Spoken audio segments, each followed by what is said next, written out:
So we're going to be looking at how to divide decimals, and basically it's very similar to dividing whole numbers with just a couple of extra steps. All right, so if you remember from dividing whole numbers, there are basically 4 steps that you just repeat over and over again. So you divide, you multiply, you subtract, and then you bring down. So with decimals, you're always going to bring down numbers, but one of the changes is that when you get to a decimal, you're going to bring it up, not down. And then you're just going to repeat. Since there's only one decimal, you don't repeat that part, but you do repeat the other steps. Okay, and this will make more sense as we try it. The other thing to remember that's also similar or the same as dividing whole numbers is how you set up the division problem. So we know that when we're doing a division problem, we're going to have, I call it a house. You're going to have a number that goes inside your house, and you're going to have a number that goes outside your house. And most of the time they don't give it to you already set up. You have to set it up yourself. So we use this phrase, first in, last out, to remember how to set it up. And so first in just means that the first number in the problem, the 100, in this case 114.8, first number, goes inside the house. So that's where I'm going to write it, 114.8. The last number, okay, in the problem goes outside the house. So that would be out here. So we're going to write it out here as 4.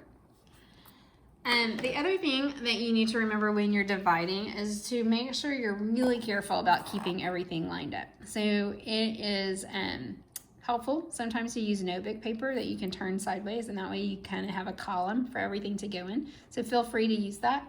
I don't have that option on the notes, but I'm going to try really hard to keep everything lined up so you can see where everything goes. But again, feel free in class if you want to, or on your homework, to use notebook paper.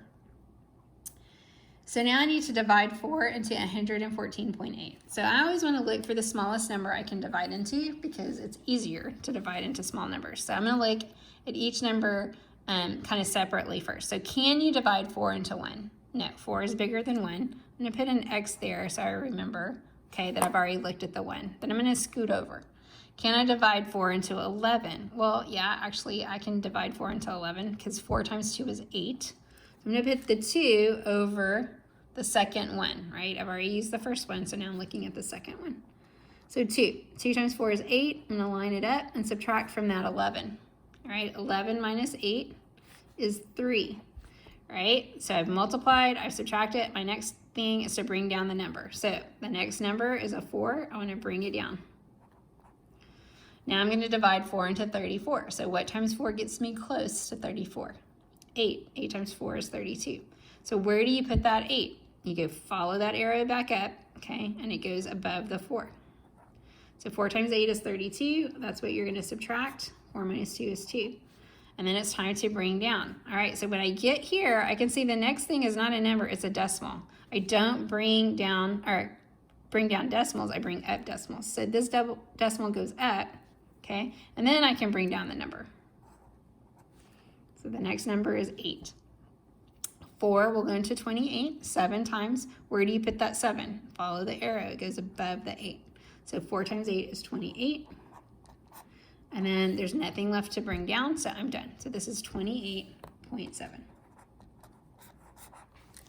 All right, look at number 2. So I need to do first in. So my first number is 54.36. So that's inside my house, 54.36. My last number is 6. So that's going outside my house. I'm not highlighting it in the problem because it'll just smear. And then I start division. Can you divide 6 into 5? No, 6 is bigger than 5, so X it out. Can you divide 6 into 54? Yes. 6 times 9 is 54. Where does the 9 go? Well, I'm dividing into 54, so it goes above the 4. 9 times 6 is 54. I've multiplied. Now I subtract, and I get 0. It's time to bring down. So when I go back here, right, or go up here to bring down, I don't bring down the decimal, right? That's the very next thing. What do you do with decimals? It's the exception. You bring it up. Then you can bring down the 3. All right, so now I'm dividing 6 into 3. Can you divide 6 into 3? No, 6 is bigger than 3. Okay, but you can't bring down something else until you follow all these steps. So what times 6 gets you close to 3? Well, 6 times 1 is bigger than 6, so you can't use 1. What's smaller than 1? 0. So where do you put the 0? Okay, we'll follow it back up. It goes above the 3. 0. So the 0 times 6 is what? 0. When I subtract, I get 3. Okay, now I can follow these steps, bring down the 6. 6 will go into 36. 6 times 6 is 36. Okay, and there's nothing left to bring down, so my answer is 9.06. Look at number 3. All right, the first number is 135.2, and where does that go? It goes inside my house. 135.2 goes inside. Where's the 52? It's the last number. Last numbers go where? On the outside. Okay, it goes out here.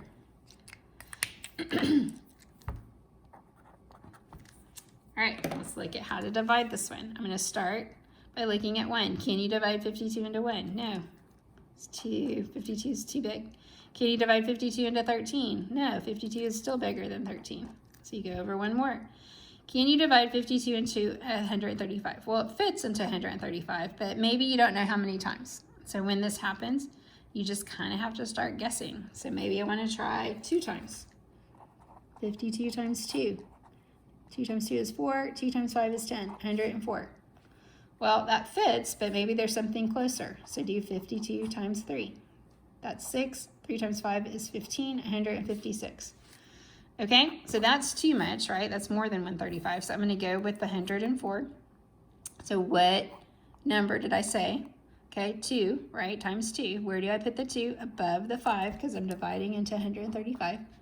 2 times 52 is 104. We already worked that out. Now I'm subtracting. 5 minus 4 is 1. 3 minus 0 is 3. And then what? I go up to bring down, but the next thing is the decimal. So I don't bring down decimals. I bring up decimals. Then I can bring down the 2. Now I'm dividing 52 into 312. Again, I just have to guess. I know it's not 2 and it's not 3. It's quite a bit bigger than that, so I might want to try something larger. Let's try 6. 2 times 6 is 12. 5 times 6 is 30, plus 1 is 31. Okay, so that's exactly what I need it to be. So where are you going to put that 6? Follow the arrow. Okay, back up. It's a 6 here. 52 times 6 is 312. When I subtract, I get 0. There's nothing left to bring down, so my answer is 2.6. Okay, so same steps you were using before, right? The only difference really is that decimal. You bring it up, okay, before you bring down the number that comes after it.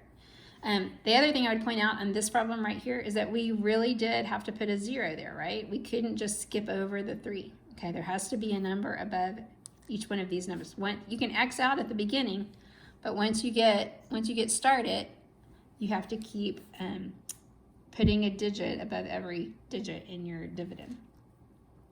All right, number 4 says Nelson has 2 friends. They spent the weekend doing yard work for their neighbors. They made a total of $213.90. They split the money equally. How much does each person earn? Right, so what I'm starting with is the $213.90. That's the part that's being split equally. That's what's telling me it's a division problem, and this is what's being split. So what am I splitting it into? I'm splitting it between the people, right? Well, how many people were there? Not just 2, right? Because it's Nelson also, he wants to get paid. So it's him and his 2 friends, so that's a total of 3. So I'm splitting it into 3 parts. I'm gonna look at 3. Does it go into 2? No. Put your X there.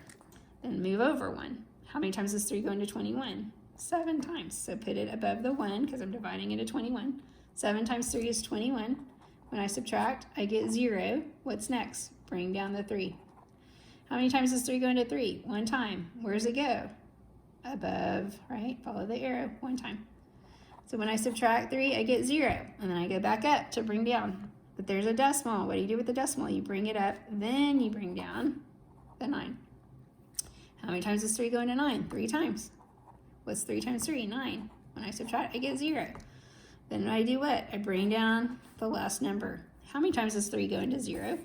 Doesn't go into 0. So can you just skip it? No. What do you have to put here? A 0. 0 times 3 is 0. And then you're done. There's nothing left to bring down. All right, because it's a word problem, I want to know what the 71.30 represents. It's the money, right, that each person gets. So write it as $71.30. Number 5, a movie theater popped 289.2 ounces of popcorn. If they fill each bag with 12 ounces of popcorn, how many bags can they fill? All right, so I'm starting with the ounces, 289.2, and I'm trying to figure out if I take 12 ounces out at a time, how many times I can do that. So that's a division problem. Dividing by 12. Can you divide 12 into 2? No, put an X there. Then move over. Can you divide 12 into 28? Yes, actually. 12 times 2 is 24. So multiply, then subtract that. 28 minus 24 is 4. The next step is to bring down. 12 will go into 49. How many times? 4 times. So the 4 went above the 9. I followed that arrow back up, and now I multiply. 4 times 12 is 48. When I subtract, I get 1. Okay, so I go back here to bring something down, but what do I see? Before I bring down the 2, I have to bring up the decimal. Then I can bring down the 2. 12 will go into 12 one time. Where's that 1 go? Okay, follow your arrow. It goes above the 2. And then I get 0. There's nothing to bring down, so I'm finished. But try to figure out, what is that 24.1? What is that representing? It says a movie theater popped this amount of popcorn, and they're trying to fill bags with 12 ounces of popcorn. How many bags can they fill? Well, this is representing the number of bags, but what does it really mean? It means I can fill completely 24 bags, but is there extra popcorn? Yes, okay. There's 0.1 extra popcorn, so maybe you can just eat that part. But how many bags can they fill? 24 bags and a little piece or a little part of another bag, right? So that's what that means. All right, dividing decimals, very similar to dividing whole numbers. Just remember when you get to the decimal that you bring that part up, okay, before you bring down the next number. Also remember first in, last out. That's kind of important when setting up your number 2. And then don't forget that you need a number above every number. Okay, if you start with X's, that's fine. But once you get started with numbers, you have to have a number above every other number. So sometimes that may mean writing in a 0. All right, see you soon.